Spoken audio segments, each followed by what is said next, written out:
Assalamualaikum teman-teman, ketemu lagi di channel YouTube Airin Nas.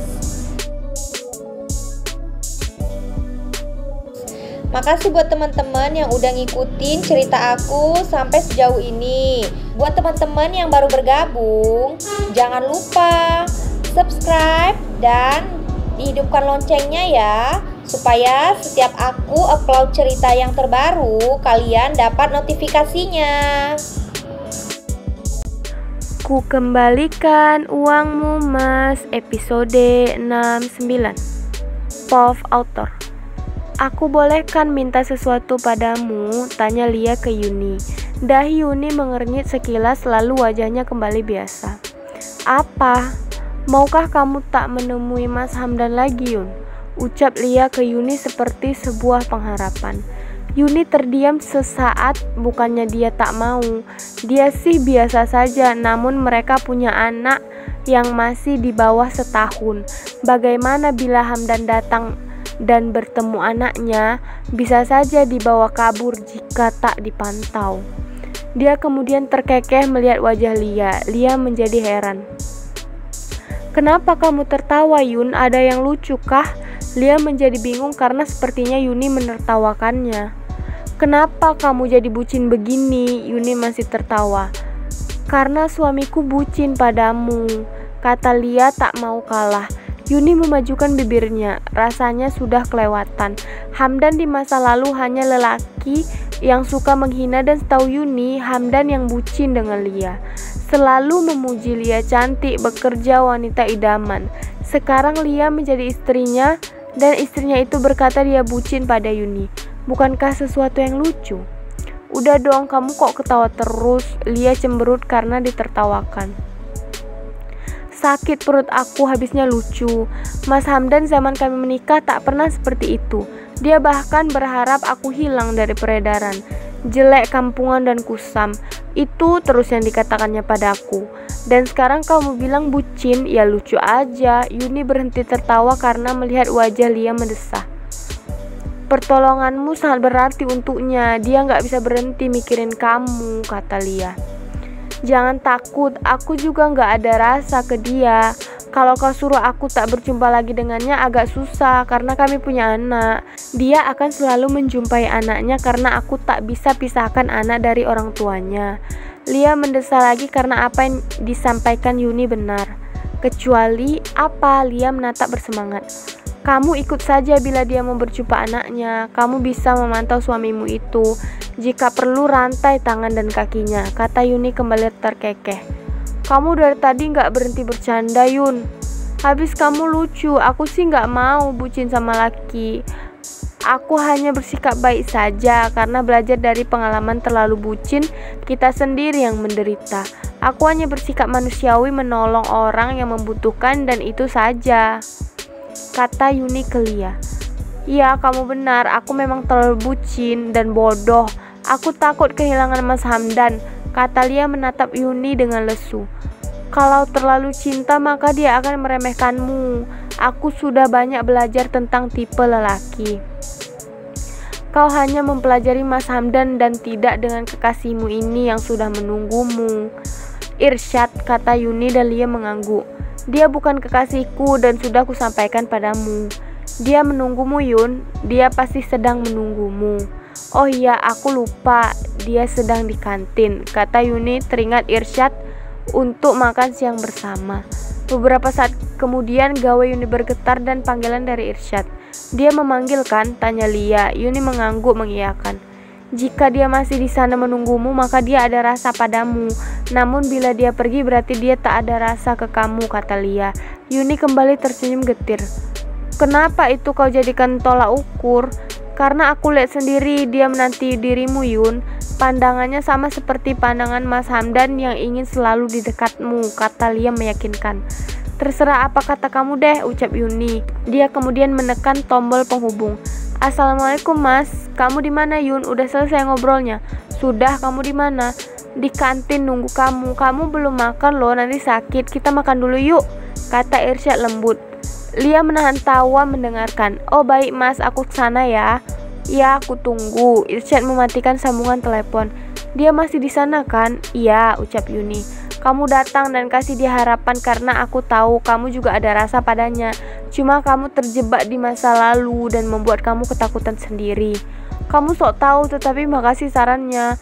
Aku tak bisa putuskan secara terburu-buru karena ini adalah urusan hidupku, ucap Yuni mengelus bahu Lia dan dia beranjak. Aku pergi dulu dan semoga suamimu cepat sembuh. Kamu katakan saja kalau aku sudah tak ada rasa apapun padanya. Yuni mengulas senyum sebelum berlalu. Dia berjalan ke kantin hendak menjumpai Irsyad, dan ketika sampai kantin dia melihat Irsyad yang sibuk menunggunya dengan bolak-balik melihat jam dan melihat gawainya. Wajahnya terlihat cemas. Apakah lelaki itu benar mencintainya seperti apa yang dikatakan Lia? Mengambil keputusan tak perlu terburu-buru. Yuni tak mau salah langkah dan dia berjalan menjumpai Irsyad. Maaf mas, kata Yuni. Sudah selesai masalah kamu? Tanyanya. Sudah. Yuni duduk dan Irsyad mengulas senyum untuknya. Apa yang dibicarakan? Kepo deh, kata Yuni tertawa. Pasti dia meminta kamu menjauhi Hamdan, tebak Irsyad, dan Yuni terkaget karena tebakannya benar. Kok kamu bisa tahu mas? Ya tahulah, aku kan lelaki dan tahu kalau Hamdan masih ada rasa ke kamu Yun. Yuni terdiam. Mengapa semua orang mengatakan Hamdan ada rasa dengannya? Mengapa kalian berkata seperti itu? Aku dan dia sudah bercerai dan kami tak bisa rujuk kecuali akad nikah baru. Dan masa idahku juga sebentar lagi selesai, kata Yuni heran. Tetapi matanya gak bisa berbohong. Jika kamu mau tahu bagaimana rasa seorang pria sesungguhnya, maka lihatlah matanya. Karena mata itu memancarkan aura cinta dari wanita yang dia suka. Makanya dalam agama tak boleh lama-lama memandang wanita karena bisa menjadi fitnah. Irsyad berceramah sekaligus meyakinkan Yuni. Ya bagaimana, kata kalian saja dan aku masih belum percaya sih. Nanti lagi kita bicarakan dan sekarang kita makan dulu, kata Irsyad memanggil pelayan. Gawai Yuni bergetar dan panggilan dari Wira. Dia sudah rindu dengan adiknya itu. Yuni mengangkat. Assalamualaikum Wira. Waalaikumsalam mbak, apa kabar?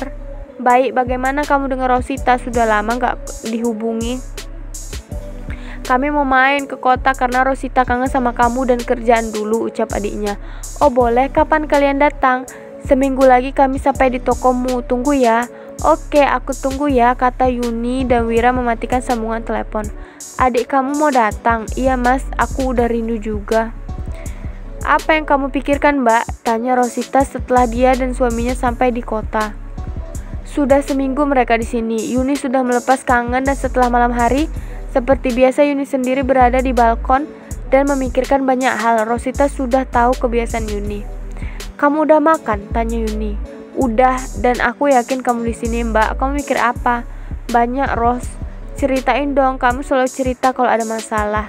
Yuni menghela napas dan memandang gusar Rosita. Dia tak tahu mau bercerita dari mana. Aku tak tahu bagaimana perasaanku ke Mas Irsyad karena sepertinya dia butuh jawaban. Jawaban untuk menikah dengannya? Iya, kata Yuni. Setelah berakhirnya masa idah, Irsyad bertanya lagi bagaimana selanjutnya dan Yuni sama sekali tak tahu. Bagaimana perasaan padanya mbak? Aku gak tahu. Kau hanya takut karena terjebak dengan masa lalu. Mungkin, kata Yuni dengan murung. Apa yang kau pikirkan? Aku hanya takut manis di depan dan pahit di belakang. Yuni memandang lurus. Keluarlah dari masa lalu mbak. Terima kasih Ros. Kamu mau mendengarkan ceritaku, ujar Yuni menoleh melihat Rosita. Aku sayang sama kamu mbak, semoga kamu menemukan kebahagiaanmu, kata Rosita. Hari semakin larut dan setelah sholat isya, Yuni merebahkan dirinya. Anaknya Cecil sudah tidur dari tadi. Karena melalaikan pekerjaan Yuni jadi tidur selarut ini. Dia melihat gawai sebelum tidur dan ada notif pesan lewat messengernya. Hai Inoi, sedang apa? Tulis pesan itu. Netranya membola karena Hamdan menulis pesan untuknya. Yuni menghela napas tak membalas lagi karena dia tahu Lia pasti marah jika suaminya berkirim pesan padanya. Kamu membaca Yun tetapi tak mau membalas. Aku rindu pada anak kita. Bisakah aku bertemu Cecil? Balas Hamdan lagi.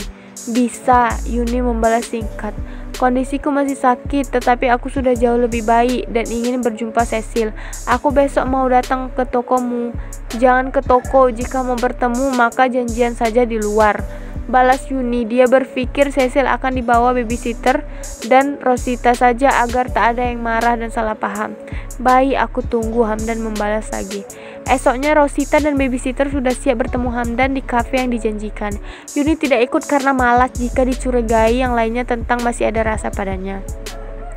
Saat Yuni mengantar ke depan, ketika mereka hendak masuk mobil, sebuah taksi berhenti dan lelaki turun.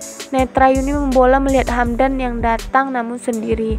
"Mas Hamdan," sentak Yuni. Dia mengulas senyum merekah. Bersambung. Makasih ya teman-teman udah meluangkan waktu membaca novel aku. Sampai jumpa di cerita selanjutnya.